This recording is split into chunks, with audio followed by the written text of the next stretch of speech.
My heart immediately starts to race. I begin to take long and heavy breaths, which help to calm me down. I'm completely in the zone and tunnel visioned on the first jump. I visualize my run a couple times in my head and overhear the starter's walkie-talkie. "Judges are ready," says the other end of the mic.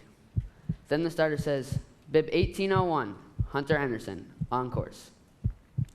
He turns to me and says with an encouraging voice, "Whenever you're ready." I take a deep breath and go for it. To be honest, it'd be less nerve-wracking to be flying over a 70-foot jump right now than to be standing here speaking to all of you. I'm here today to share with you my love and passion for my sport, slopestyle skiing.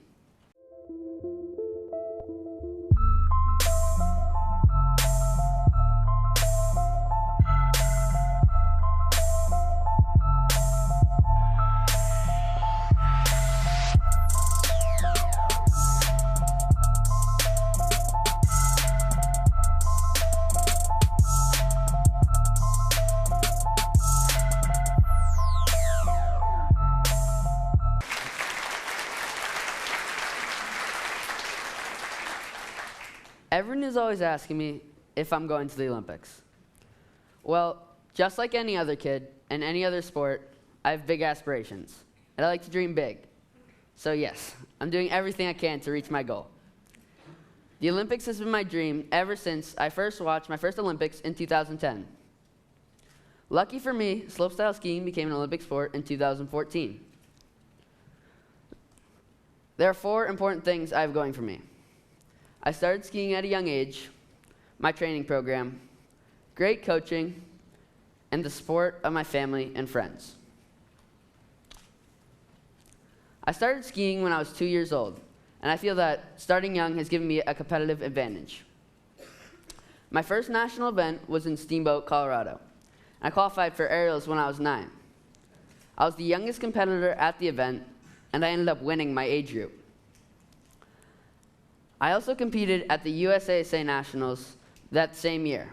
I placed first in halfpipe and second in slopestyle. That is when I knew I was hooked, and my family realized that this is what I wanted to do. To be on the podium had been my goal ever since those first 2 national events in 2012. Slopestyle is a specialized individual sport that requires balance and hours of training, similar to gymnastics, swimming, or diving. It takes commitment, extreme motivation, and grit to be an Olympian. So I spend most of my time training when I'm not in school. Training is a priority and a commitment I'm choosing to make so I can get to the highest level in my sport. I love all sports, and I had to give up a lot of them in order to make time for ski training. I still play lacrosse, and I hope that I can continue to specialize in both sports for as long as possible. I want to play Division I lacrosse in college while still pursuing my Olympic skiing dream. I train around 10 months a year for skiing, and I cross-train by playing lacrosse, strength training, and trampoline work. I spend the majority of my fall and summer training at the Waterville Valley Ski Academy in New Hampshire. I train on trampolines and on an airbag in the off-season. At the training facility, there are Olympic trampolines, which are meant for bouncing much higher than a regular backyard trampoline. On these trampolines, we practice the tricks we are trying to learn on snow, and we're working on muscle memory and air awareness. My dad and I built the trampoline room in our barn, and my sister and I practice on it all the time. I'll definitely say it has been a huge contributor into our progression. Trampolines help with muscle memory, amplitude, and trusting yourself to go bigger. Once we have our tricks down on the trampoline, then we bring them outside to the airbag. The airbag is a huge rectangular plastic pillow that gets inflated with air. The jump site has 2 artificial jumps made of wood and plastic, and a long in-run to simulate a real ski jump. The jump I go off puts me about 30 feet up and 50 feet out.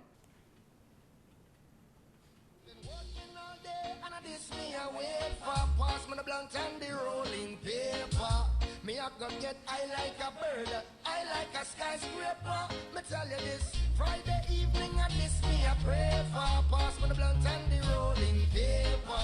Me I go get I like a plane, I like a skyscraper. Chant a song and make me bless the pipe and everything will be quite alright. A couple puffs and I'll be out of sight. A beer smoke and clouds in sight. I coulda Westmoreland or Umbercon. There are 103 steps to the top of that jump. I walk to the top in ski boots approximately 40 times a day. That can add up to over 4,000 stairs. In the summer, I train 5 days a week and 7 hours a day. I train the off-season so that I'm able to land new tricks perfectly on snow. I do a new trick at least 100 times. Then each flip I do has to be qualified by my coach before I can bring it to snow. Every trick I'm doing in the sport is very calculated, from how high and how fast I need to go, to how much torque I should use off the takeoff, to where I am in the air throughout the trick.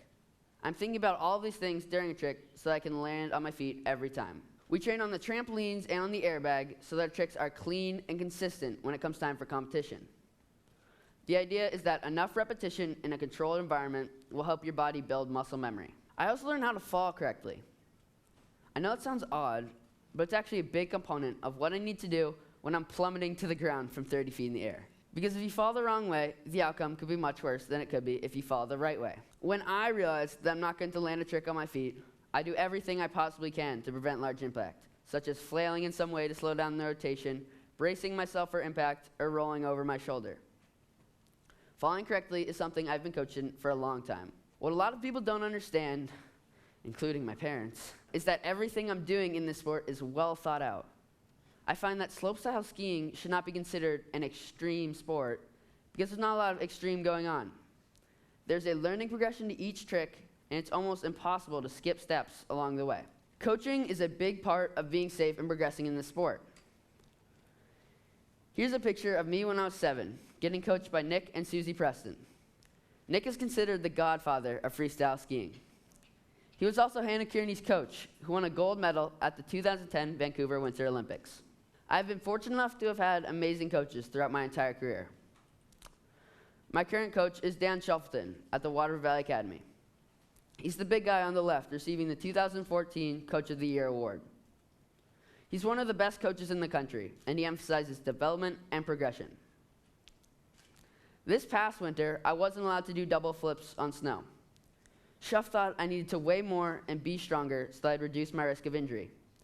He said that a perfect single flip is better than a sloppy double flip. As a result, I ended up placing 3rd out of 90 competitors ages 13 and 15 at Nationals last year. I was one of the only competitors in the elite group of guys that wasn't doing a double flip, but landed a clean run. Shuff always says it's a marathon, not a sprint. Being safe and progressing in the sport plays a huge role in my long-term performance. Many of you are wondering why my parents would allow me to hurl myself off a 60-foot jump or slide down a 15-foot piece of metal while spinning several times. Well, my mom says she's pretty terrified most of the time, but she knows that this is what makes me happy. I'm thankful that I've had great teachers and coaches who are all supporting me along the way. I'm lucky that I have a great group of friends who are also supporting my skiing dreams as well. I've made lifelong friends from all over the country, and I feel that I've become more mature from all my skiing experiences. One of my biggest motivators is my older sister, Grace. She's 15 and one of the top female skiers in the country for her age. Grace loves skiing as much as I do, and as far as sisters go, she's actually pretty cool. So Grace is a great person to be training with because we aren't afraid to tell each other what we can do better in each other's tricks, and it's helpful to have someone giving you honest feedback. Grace is one of the toughest people I know. Last year, she had a bad fall at Junior Nationals, and she had to have hand surgery. No one thought she was going to ski again that season, but she ended up coming back out and competing at the Ski and Snowboard Nationals a month later with a cast on her wrist, a black eye, and a few other bumps and bruises. She did a cork 7 in her run to win first place, and also won the Best Trick Award. Grace pushes not only me, but all the guys in the free ski program.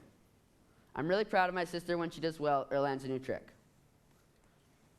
Grace is the only girl doing the full-time free ski program at Waterville, and she is crushing it. Grace, I know you're out there somewhere, so come on up.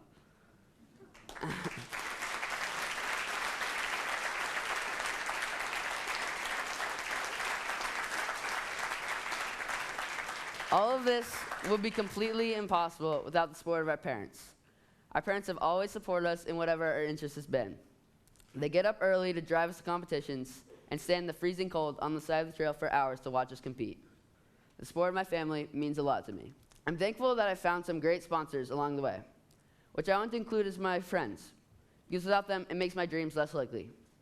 Every year, I make a season edit and update my resume. Then I send it out to different companies that might be interested in me. I'm always looking for sponsors, and I'm pretty stoked to be working with these amazing companies. Skiing has taught me independence, perseverance, and humility. The takeaway message for parents and kids who aspire to be elite athletes is to try as many sports as you can until you find the one you're most passionate about. Start early, find a good training program, find a great coach, and focus on the effort you put into it rather than the outcome. Parents, support your kids' dreams and aspirations in whatever they may be passionate about.